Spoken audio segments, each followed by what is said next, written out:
তোমার সাথে এটা কতবার হয়েছে যে তুমি একটা ট্রেড নিয়েছো এবং তোমার এসএল হিট হওয়ার পরে মার্কেটটা ওইদিকেই মুভ দিয়েছে যেদিকে তোমার ট্রেড ছিল?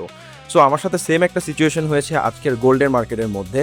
So I will share every single thing with you যে কেন আমার সাথে এটা হয়েছে এবং আমরা এই জিনিসটা কিভাবে অ্যাভয়েড করতে পারি at the end of the video.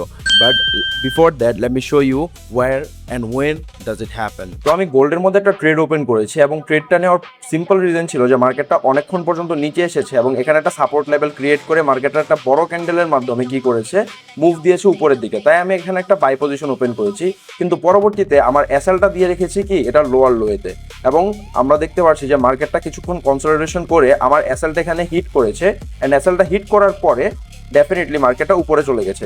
এটা আমার এসএল হওয়ার কথা ছিল, রাইট? সো আমার এসএলটা এখানে হিট হওয়ার পরে আমরা যদি একটু খেয়াল করি যে মার্কেটটা কিন্তু ঠিকই আমাদের দিকে মুভ করেছে।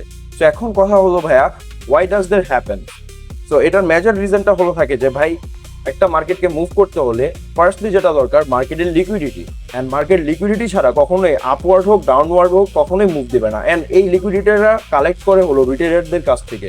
অ্যান্ড এই আমরা হলো রিটেলাররা কি করি ইউজুয়ালি, এই যে আমাদের খুবই অবভিয়াস লেভেল এখানে যেটা আছে সেই অবভিয়াস লেভেলগুলোতেই আমরা ট্রেড নিয়ে থাকি। সো অবভিয়াস লেভেলগুলোতে যদি আমরা ট্রেড নেই তাহলে আমাদের এসএলটা অবভিয়াস লেভেলে থাকবে। অ্যান্ড এই জিনিসটা তো যারা ইনস্টিটিউট আছে অথবা বড় ট্রেডার আছে তারা অলরেডি জানে।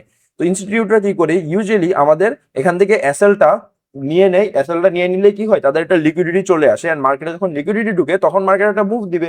যদি আমাদের সেলের দিকে লিকুইডিটিটা হয় তাহলে আমাদের মার্কেটটা উপরের দিকে চলে যাবে, লিকুইডিটি সুইপ যদি সেলের দিকে হয় তাহলে মার্কেট উপরে যাবে, লিকুইডিটি সুইপ যদি উপরের দিকে হয় তাহলে মার্কেটটা নিচে আসবে। তো এখন আমাদের করার কি আছে? তো আমাদের করার কাজটা হলো যে যখন মার্কেটটা একটা আমাদের অবভিয়াস লেভেল দিবে এন্ট্রি নেওয়ার, আমরা সেই লেভেল এন্ট্রি না নিয়ে যখন দেখবো এখানে লিকুইডিটি সুইপ হয়েছে, এই পজিশনটাতে যেহেতু লিকুইডিটি সুইপ হয়েছে আমরা এই পজিশনটাতে যদি এন্ট্রি নিতাম তাহলে কিন্তু আমরা ইজিলি পুরো মুভটা এখান থেকে ধরতে পারতাম। সো এটা ফার্স্ট জিনিস। সেকেন্ড জিনিস হলো আমরা অলওয়েজ ট্রাই করব আমাদের যে উইকটা থাকবে সেই উইকের মধ্যে আমরা অলওয়েজ এন্ট্রি নেওয়ার জন্য, লাইক এসএলটা দেওয়ার জন্য আমরা কখনো ক্যান্ডেল ক্লোজে দিব না, আমাদের এসএলটা দিব আমরা কি করব উইকের মধ্যে দিব। যদি আমরা এই ক্যান্ডেলটাতেও আমরা যদি যেহেতু সুইপ হয়েছে এই ক্যান্ডেলটাতেও যদি এন্ট্রি দিতাম and আমরা যদি তাদের উইকের মধ্যে আমাদের এসএলটা দিয়ে রাখতাম তাহলে কিন্তু মার্কেটটা ওভারঅলি কখনোই আমাদের এসএলটা খেতে পারতো না। ঠিক আছে, মার্কেট আমাদের উপরে নিয়ে যেত and আমরা একটা হিউজ প্রফিট গেইন করতে পারতাম।